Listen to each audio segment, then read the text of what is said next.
Okay, good morning. How's everybody doing? Hopefully everybody had enough rest and got to catching this movie when it got released. Because these videos don't seem to be doing very well. But who cares? We're going to put them out. Okay, so this is a remake of Casino Royale, a James Bond movie. The first one was put out in 1967, so they did a remake instead of finding something original of Casino Royale. It's a spy film. It's action, adventure, intrigue.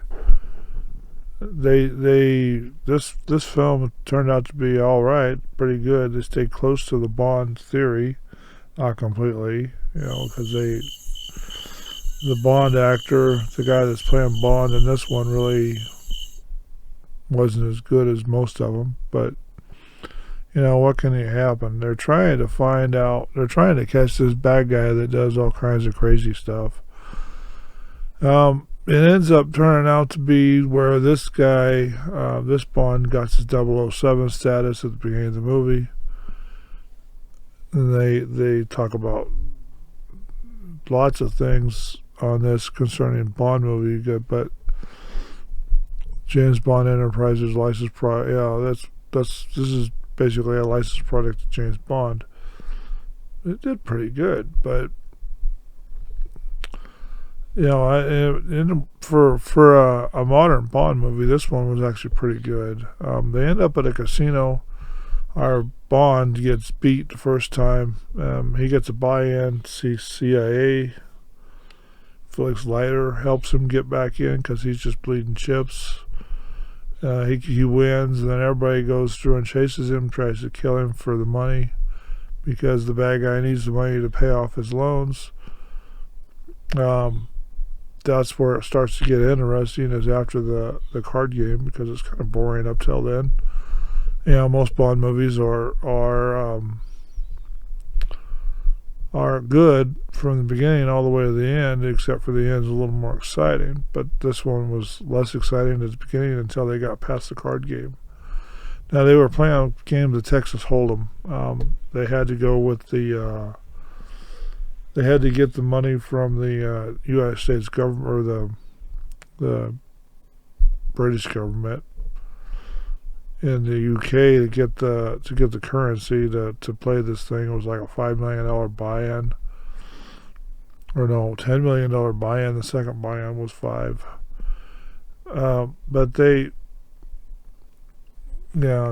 played the game, and Bond got beat the first time. He had help, pretty girl. During the game, they killed people, trying to find the right guy to arrest and haul off to jail. They didn't do too good. They hid bodies in the casino and Casino Royale. Then they did lots of other things. The casino, when you say Casino Royale, I think of Star Trek and their version.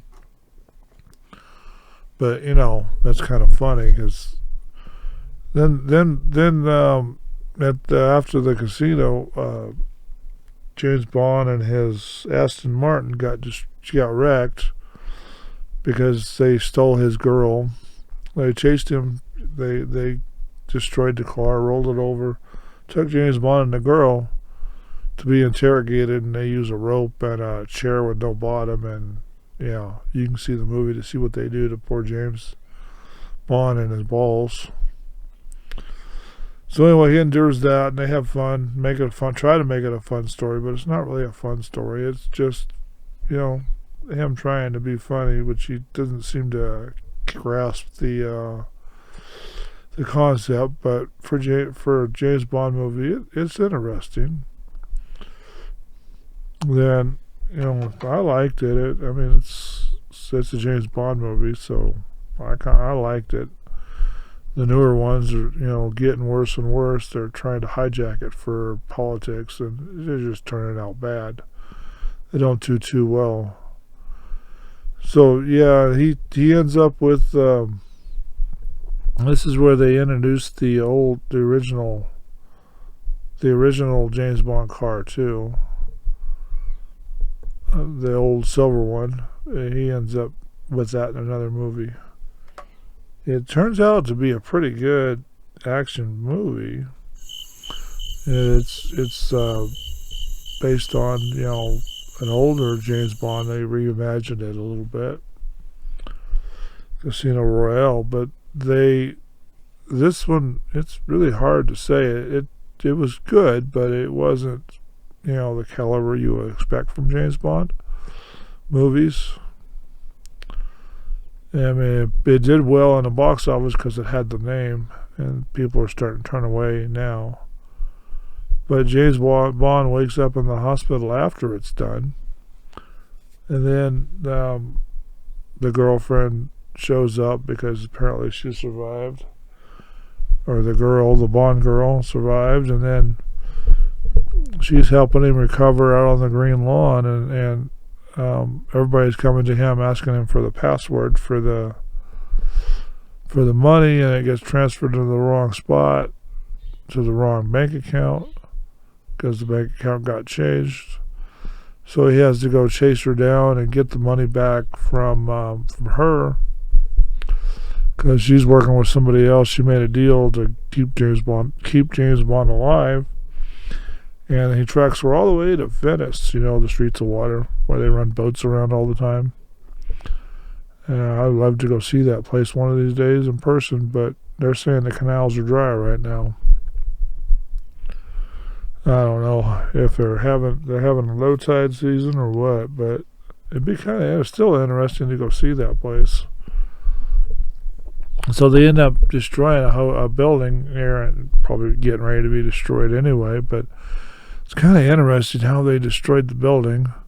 I think it was a miniature, but they destroyed instead of a real building. But they made it look like they destroyed the building underwater, all that fun stuff. I probably had a studio over there in Venice so they can put them underwater. But she trapped herself in an elevator, and the elevator sunk to the bottom, and she locked herself in and drowned in that one. After that, James Bond pulls her out up on top of the roof and tries to revive her. She didn't revive, so he gets the money, gets back on his sailboat, talks to M, and they patch things up, and it remains to be 007. Then he tells M what's going on, and the MI6 chief is called M. He tells her what's going on, and put the money back in the right bank account so they can posture and make all the politics they want. And that was kind of fun. It turned out to be a pretty good movie towards the end, but the beginning of this movie was just awful. Kind of made you want to turn it off or get up and leave the theater wherever you were at. So this one was put out by Sony Pictures. Columbia Pictures was involved. A couple others. Metro Golden Mayer was involved. Huron Productions was involved. Sony Pictures was a releasing company. They got it out. 14th of November 2006 in London, England, was released. Then the November 16th of 2006, it was released in the United Kingdom. Then the 17th, it was released 2006 in the United States.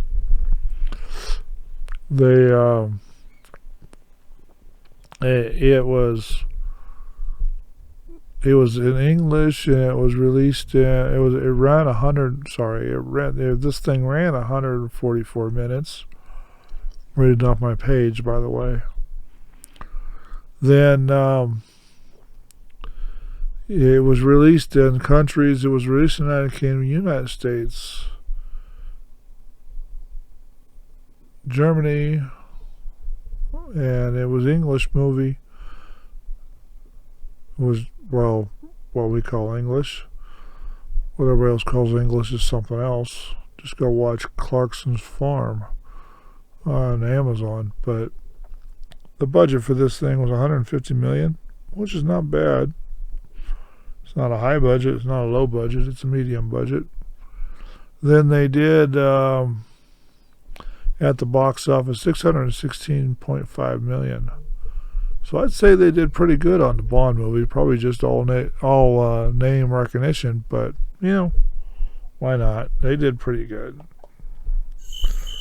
I guess I didn't think much of it because I've seen all the other Bond movies. For the new generation, I get that would be a pretty good movie. But for me, it wasn't really the best movie in the world. But I have it in my collection. I do watch it once in a while. So that's pretty much all I have to say about that movie. I'd like to have them longer, but I'd have to do 2 or 3 movies at a time, and that doesn't work very well because y'all don't watch them that far in. You end up going halfway and then quitting or 10 minutes into them. You don't get this far into the movie, and if you did, congratulations, you did something nobody else has done. And I'm pretty sure it's boring anyway. So anyway, take care, be safe, and we'll talk to you later. Bye now.